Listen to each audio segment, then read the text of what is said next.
berbahagia, kita lanjut kepada sesi narasumber berikutnya dari Bapak Inspektur 4 Itjen Kemdikbud-Ristek. Namun sebelumnya, perkenankan saya membaca sekilas biodata beliau. Bapak Masrul Latif menyelesaikan S2 Akuntansi Keuangan Negara tahun 2009 dan memiliki 3 gelar profesi yaitu KIA, SEFRA, dan CRMO, dan mengikuti pelatihan terkait audit internal baik di dalam dan di luar negeri. Menjadi auditor sejak tahun 2004 dan menjadi inspektur 4 sejak April tahun 2020. Baik Bapak Ibu, mari kita dengarkan pemaparan dari Bapak Masrul. Kami persilahkan.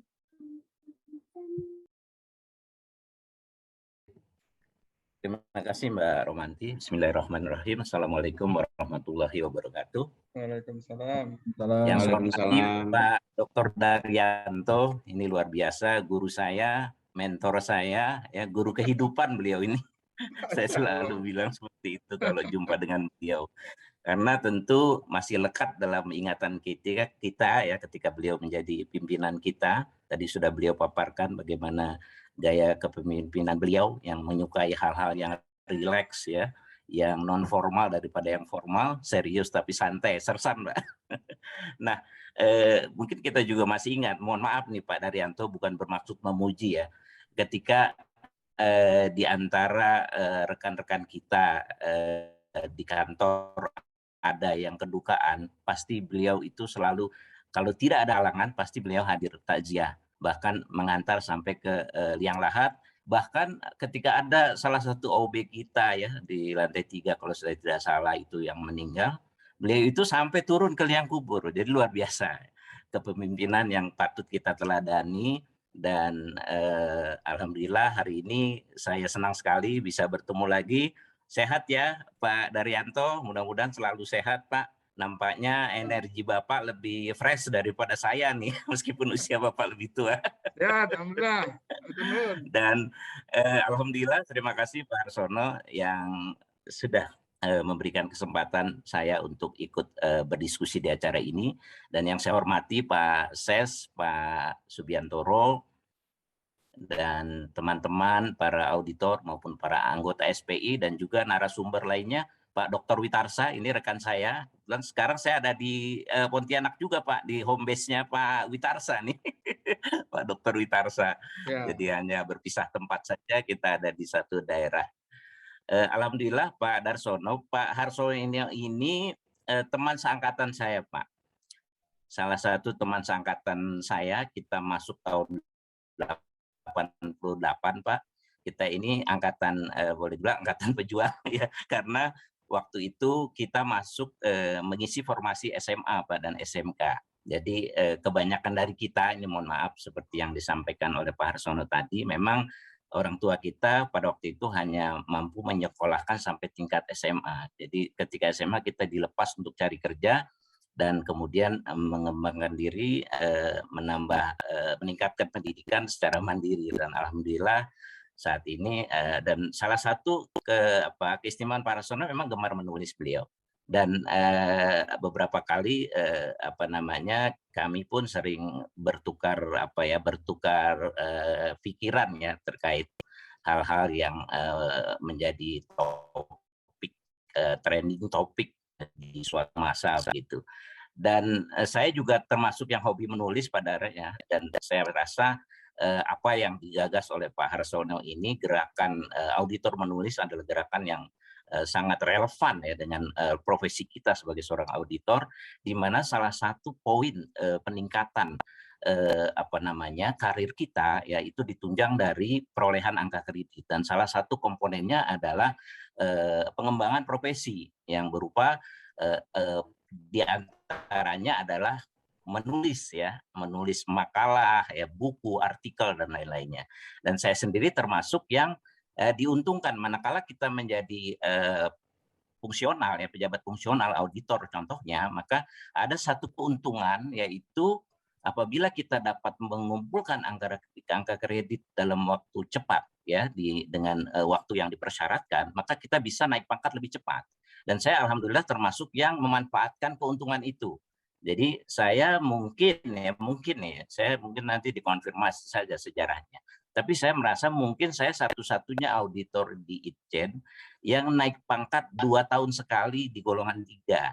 Jadi dari golongan 3 sampai ke 4A saya tempuh 2 tahun. 2 tahun. Dan itu saya dapat karena tadi pengembangan profesinya tinggi karena saya rajin menulis baik di surat kabar maupun di Forwas ya, majalah kita. Sebenarnya kalau di koran sih 1-2 tulisan saya, banyakkan Pak Arsono. Tapi kalau di Forwas lumayan banyak gitu karena dan kita harus memanfaatkan keuntungan kita punya media internal seperti Forwas yang juga tidak terlalu selektif ya dalam memilih tulisan. Lain halnya kalau kita mengirim artikel ke surat kabar itu bisa berkali-kali kita coba baru bisa lolos gitu kan, karena itu dikonsumsi secara nasional maka harus selektif betul. Jadi sekali lagi apa yang digagas oleh Pak Arsono ini harus kita sambut baik dan kita budayakan kemampuan menulis atau budaya menulis ini. Dan Bapak dan Ibu izinkan saya karena saya juga sudah membaca, tapi kalau Pak Dar sudah membaca secara detail dan tadi juga mengulas sedikit ya tentang buku tersebut, maka saya akan sedikit berbagi ya, sama-sama menggali literasi ya, artinya juga ingin berbagi sisi lain dari apa yang ditulis Pak Arsono di dalam bukunya. Kalau Pak Arsono banyak berkaitan dengan kebutuhan profil auditor internal di era digital. Nah, itu juga pada akhir paparan nanti akan ada yang sama dan beririsan dengan apa yang disampaikan Pak Arsono. Tetapi yang ingin saya kupas adalah sejarah audit internal. Nah, mungkin sebelum kita tahu tentang bagaimana seharusnya seorang auditor di era digital, maka kita wajib kenal dulu nih audit internal itu sejarahnya seperti apa sih. Izin ya Pak Dr. Daryanto berbagi slide sedikit Pak, berbagi literasi Pak. Izin share screen ya.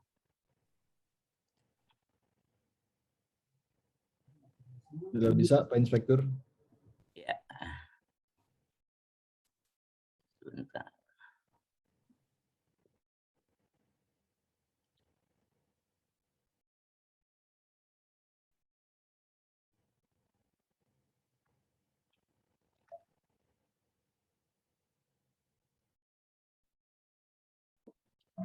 Baik, terima kasih Bapak dan Ibu semua. Izinkan saya untuk sedikit ya berbagi literasi nih. Saya juga karena kemampuan kita menulis juga ditunjang oleh kemampuan ketelatenan kita membaca ya.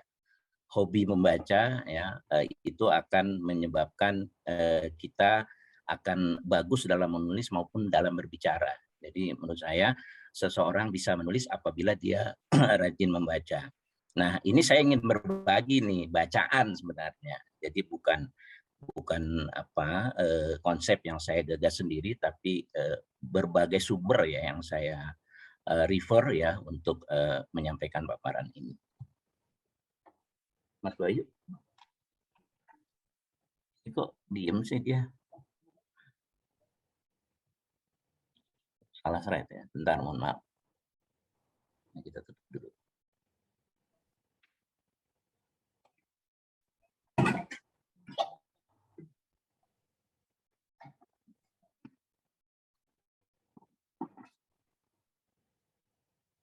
Slide-nya ini kan ya, yang ini ya, ini ya. Oke.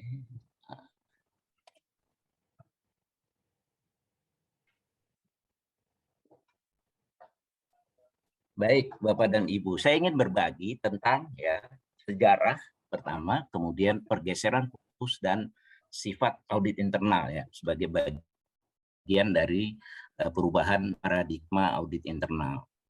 Jadi Bapak dan Ibu, mungkin saya pun baru tahu setelah membaca literasi ya bahwa ya audit itu ternyata sudah terjadi sejak 5.000 tahun yang lampau Bapak Ibu.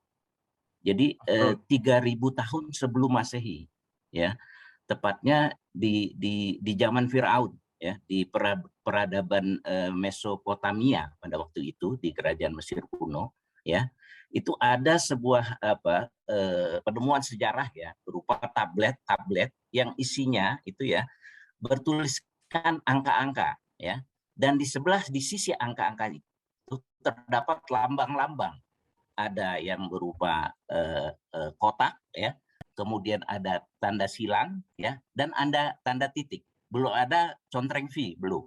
Nah, penemuan itu ya diduga adalah cikal bakal sebuah mekanisme kontrol ya. Jadi ada juga diduga ada pembagian tugas pada masa itu. Jadi bayangkan pada masa Firaun kerajaan Mesir kuno itu pekerjaan kita memverifikasi pekerjaan orang lain, memeriksa pekerjaan orang lain itu sudah terjadi Bapak dan Ibu ya. Dan kemudian sejarah juga mencatat ya, setelah di Mesir ya pada abad permulaan itu di Persia dan Yahudi ya juga menerapkan sistem yang sama, tetapi dia sudah lebih maju ya karena ini sudah di abad permulaan ya, berarti udah masuk di Masehi ya. Selain menerapkan tadi contreng, tanda V dan lain sebagainya, dia juga mensyaratkan adanya saksi ya dalam transaksi penyerahan padi ke lumbung. Jadi udah mulai modern tuh, dan mensyaratkan adanya dokumen yang sah untuk transaksi tersebut. Itu di abad permulaan Bapak dan Ibu. Kan persis dengan yang kita lakukan sekarang ya. Mungkin di antara kita masih ada yang melakukan metode audit seperti metode di zaman Mesir kuno atau di abad permulaan. Kemudian di masa itu pula ya, ini yang satu lagi, di orang-orang yang Yunani ya itu juga sudah mulai mementingkan kontrol ya, pengecekan ya atas transaksi keuangan ya, atau pengendalian atas transaksi keuangan. Catatan sejarah mencatat bahwa ya ketika itu sistem yang diterapkan, sistem pengendalian yang diterapkan di Yunani pada masa itu agak aneh Bapak dan Ibu. Mereka lebih suka memperkerjakan budak ya untuk menjadi petugas pencatat ketimbang mempekerjakan petugas pencatat yang bukan budak. Kenapa? Ketika petugas pencatat yang berstatus budak itu diduga melakukan kesalahan, maka mereka akan mengorek keterangannya dengan cara menyiksanya, gitu. Jadi itulah yang berlaku di Yunani pada abad.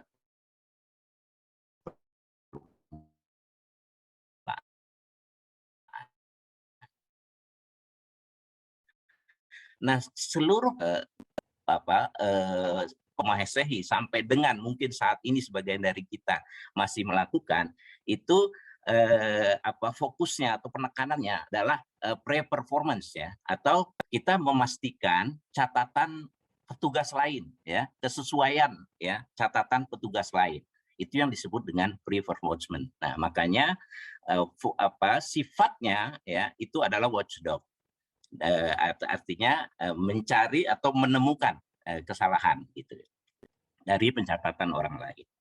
Nah kemudian baru pada tahun 1941 nih Bu, bayangkan dari 3000 sebelum Masehi ya, jadi cukup lama, berabad-abad loh metode pre-performance ini, dan mungkin di antara kita juga masih menerapkan ya. Ternyata baru bergeser menjadi kontrol ya ke arah pengendalian, penekanan pada pengendalian internal. Itu dimulai di tahun 1941.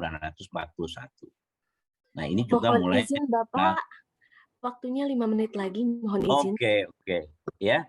Tahun 41 dan kemudian bergeser juga ya sifat daripada audit internal itu dari watchdog ke arah assurance dan consulting. Kalau ini sebenarnya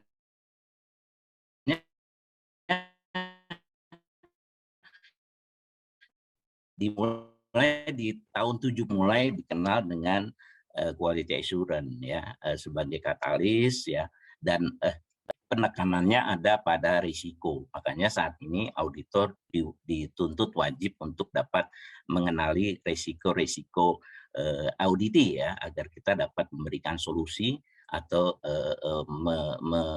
merancang pengendalian intern yang baik atas proses bisnis tersebut. Dan risiko ini bertumpu pada proses bisnis. Ya. Baik, kemudian saya hanya langsung saja karena waktunya sedikit, ini mungkin yang beririsan dengan apa yang ada di bukunya Pak Harsono ya, bahwa terhadap auditor ya diharapkan ya nilai-nilai yang dapat diberikan oleh auditor internal ini menurut Audit Faculty of Institute of Chartered Accountants of England and Wales ya ICAW ya, bahwa pertama mampu ya melakukan penganalisaan proses-proses bisnis secara sistematis itu tadi disinggung juga dalam bukunya Pak Harsono. Kemudian secara objektif menilai koefisien proses-proses bisnis.